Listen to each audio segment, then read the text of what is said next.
Yang ketiga, kerugian konstitusional pemohon. Untuk kerugian konstitusional pemohon pada halaman 7, bahwa pemohon 1 sudah kami anggap dibacakan.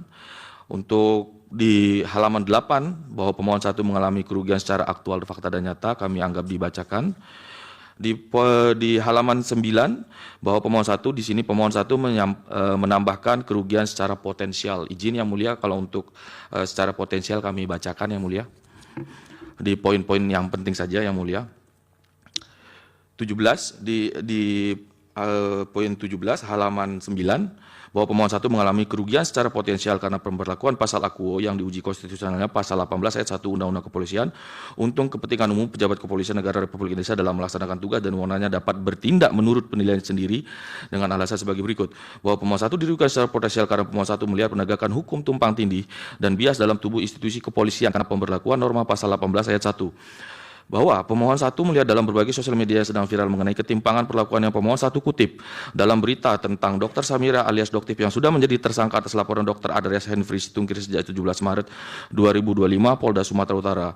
Akan tetapi sejak ditetapkan sebagai tersangka, Dr. Samira alias Doktif tidak ditahan dan tidak ada kejelasan statusnya hingga bulan Juni sekalipun sudah ditetapkan tersangka PAIT P010 PP10 bahwa sekalipun Dr. Samira alias Doktif menjadi seorang tersangka dengan penetapan tersangka nomor S/252-3-3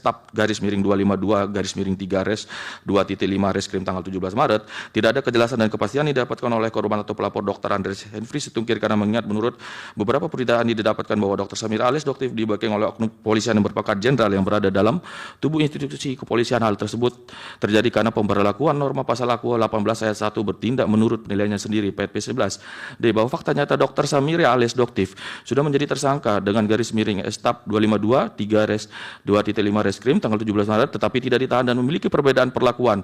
Menurut pemohon 1, hal tersebut menjadi karena pemberlakuan nomor pasal 18 ayat 1 bertindak menurut penilaian sendiri yang membuat terjadinya ketimpangan karena diskresi yang dimiliki oleh institusi kepolisian dalam batang tubuh kewenangannya dan karena kewenangan tersebut bertentangan dengan Undang-Undang Nomor 81 KUHP, Kitab Undang Hukum Acara Pidana yang di dalamnya mengatur kewenangan institusi kepolisian. Bukti P12 penetapan tersangka Dr. Samira.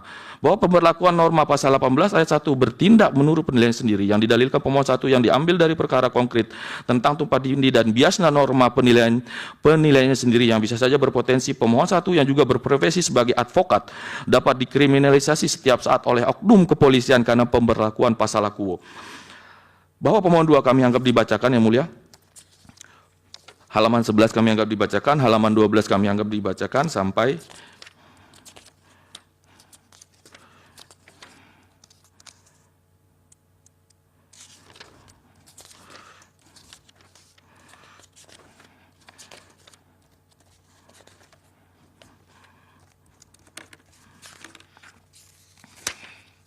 sampai halaman 26 yang mulia.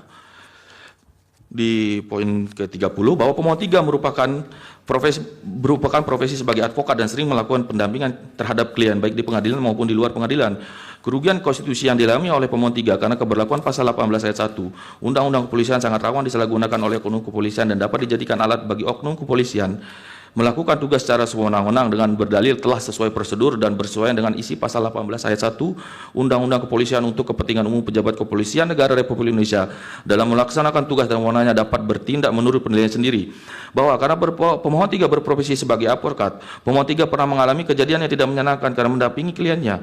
Pemohon 3 tidak dianggap karena tidak diperbolehkan masuk dan intervensi klien pemohon 3 untuk mencabut surat kuasanya. Hal ini terjadi karena pemberlakuan pasal 18 ayat 1 Undang-Undang Kepolisian untuk kepentingan umum pejabat kepolisian negara Republik Indonesia dalam melaksanakan tugas dan wewenangnya dapat bertindak menurut penilaian sendiri yang secara fakta institusi kepolisian memiliki kewenangan atau diskresi yang tidak terbatas dan luas sehingga sangat nyata kerugian konstitusi dialami pemohon 3. Bahwa permasalahan pasal 18 ayat 1 dan penjelasan pasal 18 ayat 1 kami anggap dibacakan yang mulia. Kami lanjut ke poin selanjutnya alat petitum.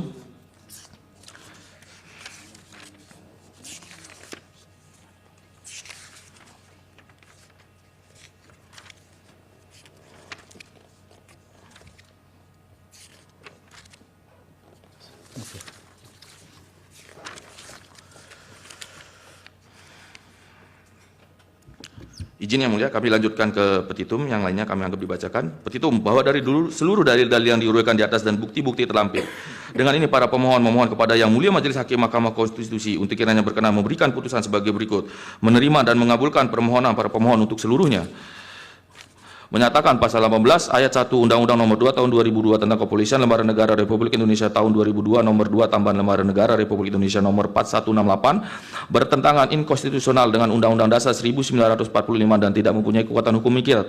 Ketiga, menyatakan penjelasan pasal 18 ayat 1 Undang-Undang Nomor 2 Tahun 2002 tentang Kepolisian Lembaga Negara Republik Indonesia tahun 2002 Nomor 2 Tambahan Lembaga Negara Nomor 4168 yang berbunyi yang dimaksud dengan bertindak menurut penelitian dari suatu tindakan yang dapat dilakukan oleh anggota kepolisi negara Republik Indonesia yang dalam bertindak harus mempertimbangkan manfaat serta risiko dari tindakannya dan betul-betul untuk kepentingan umum, bertentangan inkonstitusional dengan Undang-Undang Dasar 1945 dan tidak mempunyai kekuatan hukum mengikat.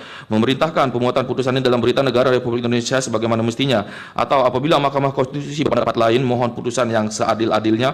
Hormat saya para pemohon Syamsul Jaidin SIKOM SH MIKOM M Hamil, Ibu Ernawati dan Priyada Patricia Siboro SH. Terima kasih Yang Mulia.